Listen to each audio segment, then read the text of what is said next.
Welcome to another edition of Hard in the Paint where no subject is out of bounds. I'm your man Theo, and I'm coming to you today because I was asked to talk about Tupac Shakur's death. As we all know, recently a police officer came out, retired police officer on his death by the name of David Myers, came out and said that he was paid $1.5 million to help Tupac Shakur cover up his fake death.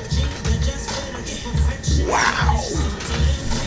Come out there, left field, and say that, huh? As we all know, Tupac Shakur was fatally shot outside of the Maximum Hotel September 7, 1996.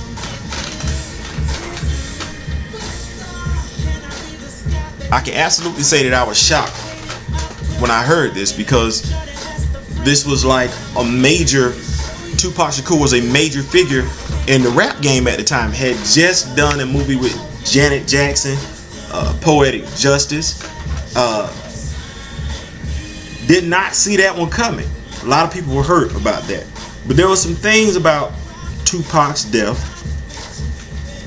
similar to Biggie's death, that caused me to give pause to believing that this young man was actually dead. I'm not going to sit here and tell you that with 100% absolute certainty that I believe Tupac Shakur is alive and well. I'm not going to say that. What I will tell you is that if I walked out my door right now and somebody that resembled Tupac down to the letter, I would not be a bit surprised. I would not. And I'm going to tell you why. Like I said, we know he was shot out, fatally shot outside the Maximum Hotel. He had already been shot once before in New York City. Things were definitely heating up between he and Biggie Smalls at the time. So Tupac was shot while Suge was with him. Now we all know how Suge was a member of the gang in LA. Can't remember whether it was the Bloods or Crips. It's really irrelevant because this ain't about Suge. This is about Tupac. But let's take a look at who Tupac was first. Tupac's mother was a member of the original Black Panthers. Tupac also went to a performing arts school. I want to say that he and Jada Smith Pinkett were classmates. Tupac was also, before coming over to Death Row, a member of Digital Underground. Anybody remember Digital Underground? The Humpty Dance is your chance to do the hump. Oh, do me, baby. Yeah. Tupac is actually in that video. Digital Underground is not a rap group. By any stretch of the imagination is Digital Underground a rap group. Now, before continuing on with that, let's take into consideration, when we think about it, who was all on that label. And let's look at their psychological profile as well. Dr. Dre was on Death Row. We know Dr. Dre came over from NWA, and we know NWA was one of the most prominent gangster rap groups of all time. We know that. God, we know that. But prior to NWA, Dr. Dre was a member of the World Class Wrecking Crew. They had a song called Before You Turn Out the Lights. You don't know how it goes? I give you a little bit of sound. Before you turn off the lights, let's get one thing understood. Dr. Dre had his little part. I'm the doctor, trying to be all suave and debonair. These dudes wore sequin suits. That's not gangster rap, people. That's not gangster rap. To be perfectly honest with you, when we look at where Ice Cube came from, Ice Cube came from a well-to-do home. That dude was not a thug. They did what they needed to do to make it in the music industry. Nobody took them seriously, so they came up with gangster rap. But I digress. We know that Suge did what he felt like he needed to do, which was less than honorable, to get Dre released from his contract with NWA so that he could come over to Death Row. Right. Let's look at Snoop. We know Snoop is a Crip, but if you look at Snoop's psychological profile, that's a laid back brother. And everybody that was in a gang in LA was not necessarily the prototypical thug in LA. Snoop is a laid back brother, and Snoop has always been a laid back brother. Remember when he came out with Gin and Juice? This brother was so laid back, it was crazy. He didn't even want to look into the camera, the camera when he was rapping. With so much drama, LBC is kind of hard. Yeah, we need to think about this. Also, who else was on Death Row Records that was not a thug? Hammer. Remember when the dude came out with Pumps in the Bump? You don't do no pumps in the bump. You outside, females all around. We know you married. You got your little Speedo on and everything. Pumps in the bump. Pump. Ain't no Hammer. Wasn't nobody buying Hammer being on thug, but this is what he had to portray to be on Death Row. This is what he had to do. As a matter of fact, if I go back to Snoop, Master P bought Snoop out of his contract with Death Row, cause Snoop wasn't really like that. So going back to we start, cause like I said, I'm not a conspiracy theorist in any shape, form, or fashion. But if we take a look back at Tupac, live and die in LA, he had Casey and JoJo from Jodeci, as well as, and a lot of you people aren't going to remember this dude, Roger Troutman from Zap. California knows how to party. It's not a thug song. It's not a gangster rap song.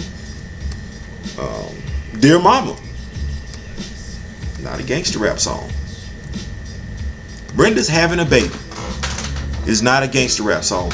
In the first song I alluded to, Tupac was talking about having fun, a la Digital Underground. In the last two songs, Dear Mama, here's a gentleman that's paying ode to his mother for being in his life, raising him to be a proper gentleman. Forget the thug tattoo that was on his abdomen. Forget that. And in Brenda's Having a Baby, Tupac talks about our responsibility as men to take care of our children and the women who bear our children. Those aren't thug-like lyrics. As a matter of fact, I would dare say that what Tupac meant as far as being a thug has become twisted and basically misinterpreted. To Tupac, being a thug was keeping it 100, keeping it real, staying true to thyself, taking care of your family, taking care of your friends, taking care of your loved ones. And thugs these days really don't give a damn about any of that, to be perfectly honest with you. So when he was talking about thug life, he was I want to say he was talking about something different than what we're talking about now. But be that as it may, I don't believe Tupac wanted to stay on Death Row. If he wanted to stay on Death Row, he definitely wanted to change up his sound, which I don't believe Suge Knight was gonna have that. If you had to conform to a gangster mentality when you got to Death Row, there was no way in the world you were going to be allowed to do something different on Death Row. I think Tupac knew this. I think who he was on the inside was starting to take control, was starting to become more and more prominent, and this person needed a way off of Death Row. And if I take into consideration, I'm going to release a CD called Machiavelli, the Illuminati. Tupac is smart enough, I want to say, to be able to be telling you exactly what it is he's going to do. Not only that, but this guy released songs well after he was gone. He was just bam hit, bam hit, bam hit, bam hit. Brother, how many singles are you gonna drop and you dead? That's crazy. Elvis Presley, no songs after he died. Luther Vandross, maybe one song after he died. Gerald Levert, maybe one or two songs after he died. Michael Jackson, and we know, because people love to say, well man, Tupac stayed in the booth, he was writing all the time, and we don't think Michael Jackson wasn't. But how many songs did we get from Michael Jackson? One with Justin Timberlake that we know sounded just like Justin went in the studio well after Mike died to record his part. With Tupac songs, Not only did it not sound like the dude, not only did it sound like the guy that or whoever was doing the duet with him was in the studio with him recording, writing the lyrics at the very same time. Tupac's lyrics were talking about stuff that was going on right then and there when the song got dropped. Really? Is that what we doing? Oh, Theo, man, Tupac was a prophet. Yeah.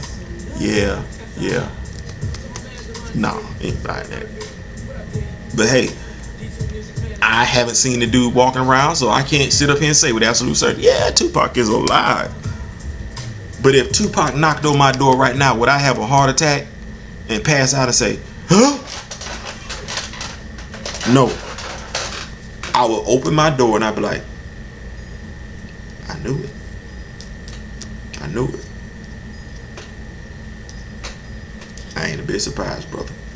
And as Tupac would say, as he said, I ain't even mad at you.